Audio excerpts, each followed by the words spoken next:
Buenas a todos. Quien no sabe quiénes somos, aquí está Rubén Alfonso, Erika Casals y José Cohen. Un poco les pongo en materia.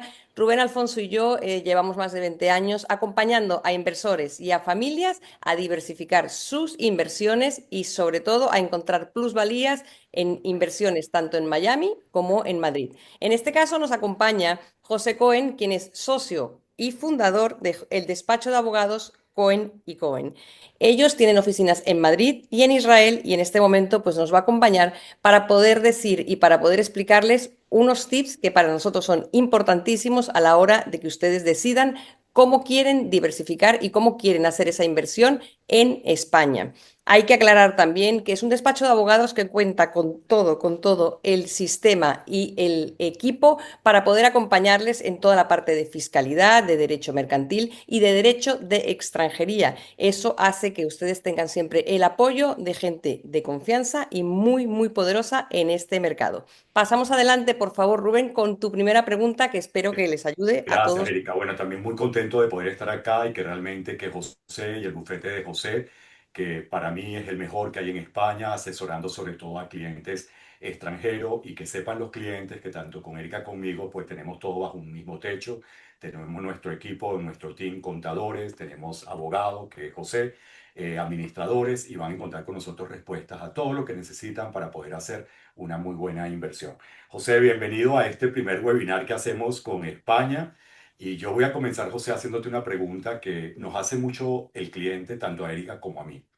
Por ejemplo, este webinar lo queremos enfocar en inversionistas extranjeros, ¿no? Que quieren comprar propiedades, quieren invertir su dinero, quieren diversificar su portafolio comprando real estate en España directamente. ¿Qué nos aconsejarías a ti? Porque el cliente tiene la posibilidad de comprar esa propiedad a nombre personal o a nombre de una corporación. ¿Qué ventajas habría para el cliente extranjero en comprar a nombre personal o desventajas? ¿Y qué ventajas o desventajas al comprar a nombre de una corporación? ¿Qué nos aconsejas tú? ¿Qué tal? Buenas tardes, gracias por la invitación. La pregunta es muy pertinente, pero lo importante aquí es saber determinar para qué quiere el cliente final la vivienda.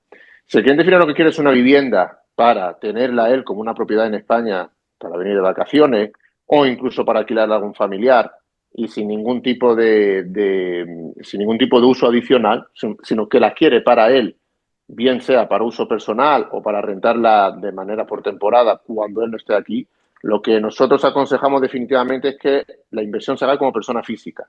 Si por el contrario es lo que quiere la vivienda, la quiere para formar un patrimonio inmobiliario en España, bien sea de una, de dos, de tres o de más viviendas, que lo que quiere hacer con esas viviendas es alquilarla a terceros, bien sea alquiler tradicional, bien sea alquiler turístico, bien sea alquiler de temporada. Entonces, en ese supuesto, lo que aconsejaríamos sería constituir una empresa en España y comprar o formalizar la compra de esas propiedades a través de una empresa. Entonces, todo va a depender, en definitiva, de cuál es el uso que les quiere dar el cliente o el inversor a la vivienda. Si es para un uso personal, privativo de él, o si es para un uso de hacer un negocio en España, en definitiva, que es obtener rentas a través de esas viviendas.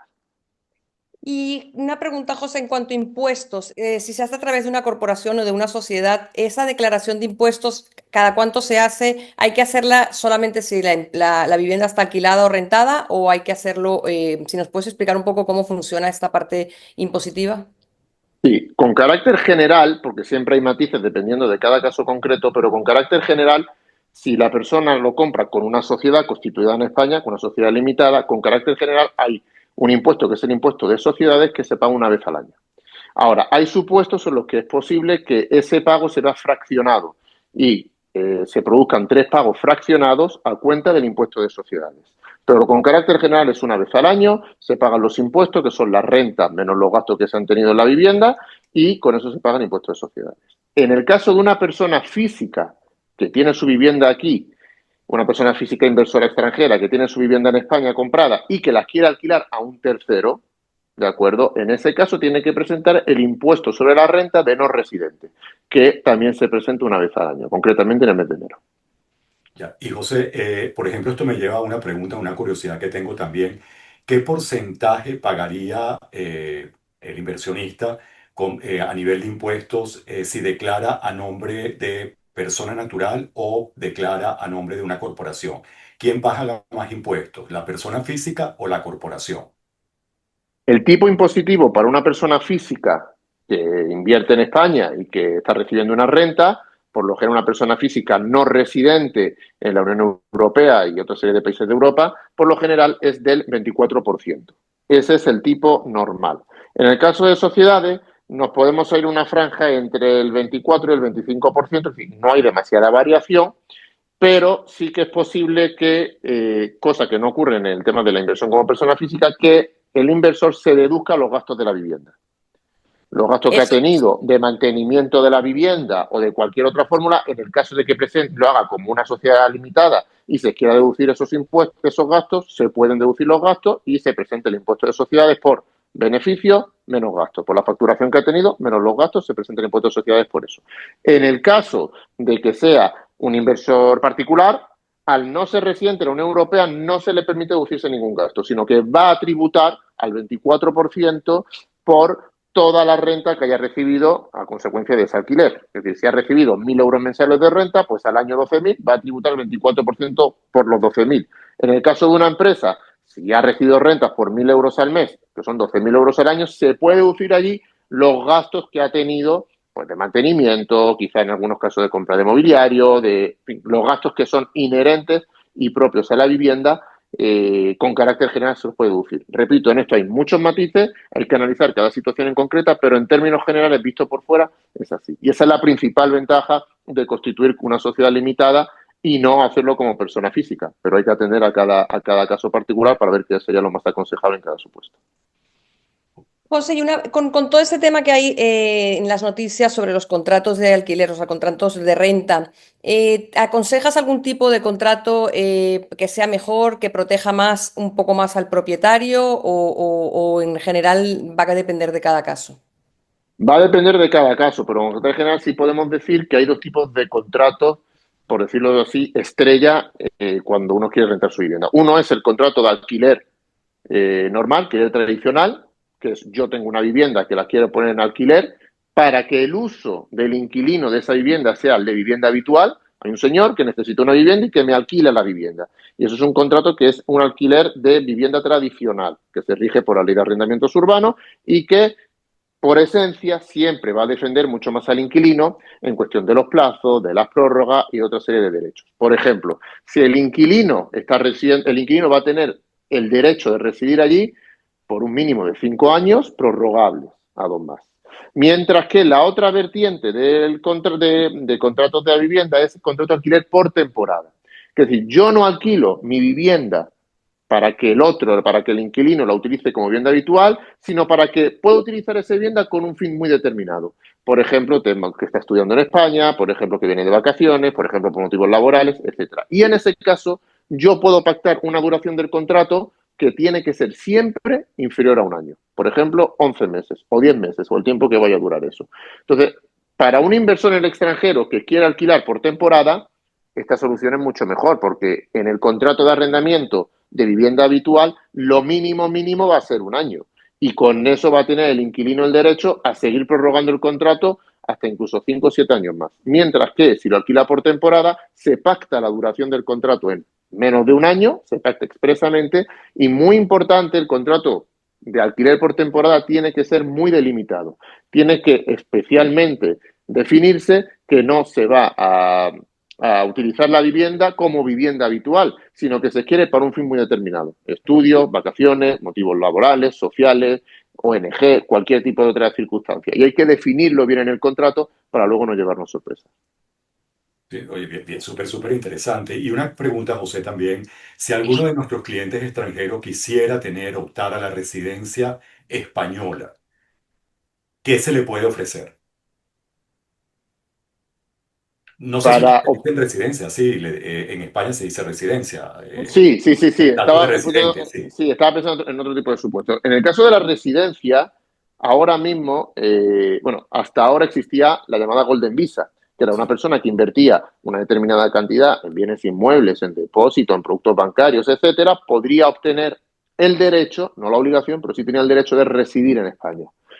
Pero eso ya, desde el pasado mes de abril, eso ya no existe, con lo cual, ahora mismo, según nuestra experiencia y nuestra práctica, las solicitudes de residencia que más se demandan son o bien la estancia como estudiante, que no es técnicamente una solicitud de residencia, sino una solicitud de estancia, y luego hay una diferencia que veremos si queréis. Entonces tenemos la solicitud de estancia de estudiante, que es matricularse en un centro de estudios homologados aquí para que puedan estudiar, y con eso tienen derecho a permanecer en nuestro territorio durante todo el tiempo que duren los estudios. Luego tenemos el visado de la visa no lucrativa, que si se alcanza una determinada cuota económica al año, se puede residir en España sin trabajar, y se puede residir en España, porque se llama visados no lucrativos, no autoriza para trabajar, pero sí a residir. Y luego están otro tipo de residencias que también se utilizan mucho para personas que cumplen los requisitos, para interesados que lo cumplan, que es el visado de nómada digital o teletrabajador de carácter internacional, que es una persona que trabaja para una empresa en el extranjero, la empresa le autoriza venir a España a residir, siempre y cuando ese trabajo se pueda llevar en remoto desde nuestro país. Todo esto tiene sus peculiaridades, cada solicitud de residencia tiene sus requisitos, su manera de presentación, sus plazos, pero con carácter general podemos decir que estas son las 3 solicitudes de residencia que más están demandando. Y Yo tengo una, alguna de estas, perdona, no, sí. perdona, Rubén. No, no, es que una duda que me quedó con la parte de la residencia no lucrativa. Si esa persona que obtiene la residencia no lucrativa quisiera, por ejemplo, montar un restaurante, invertir en una corporación, ¿lo puede hacer o lo único que no puede hacer es ser empleado de alguna empresa existente? No, en términos generales no se puede hacer No se porque puede hacer. lo que prohíbe esa solicitud de residencia es la obtención, es decir, venir a España a trabajar y a lucrarse de algún modo, bien sea montando una empresa o bien trabajando por una empresa en el extranjero. Así que con carácter general no se puede. Ok, gracias. Erika, disculpa. No, tranquilo, gracias. Te quería preguntar, José, ¿es alguno de estos casos que nos has comentado de residencia, alguno da derecho a ciudadanía o a nacionalidad española? Sí, quitando la estancia de estudiante que no da derecho a obtener la nacionalidad por el mero hecho de vivir en España, porque la estancia de estudiante es una solicitud de estancia y no de residencia, el resto de solicitudes, pasado un determinado plazo, dependiendo del cliente, de su nacionalidad y otras circunstancias, puede obtener la nacionalidad española. Por ejemplo, si hablamos de un cliente de un país iberoamericano, de Guinea, de Filipinas, de Andorra, entonces, ese cliente con residir en España 2 años con ese permiso de residencia legal puede obtener la nacionalidad española. Se puede solicitar la nacionalidad española, que es un proceso aparte. Si son clientes, por ejemplo, estadounidenses, entonces el término sería con carácter general, que establece nuestro Código Civil, que son 10 años.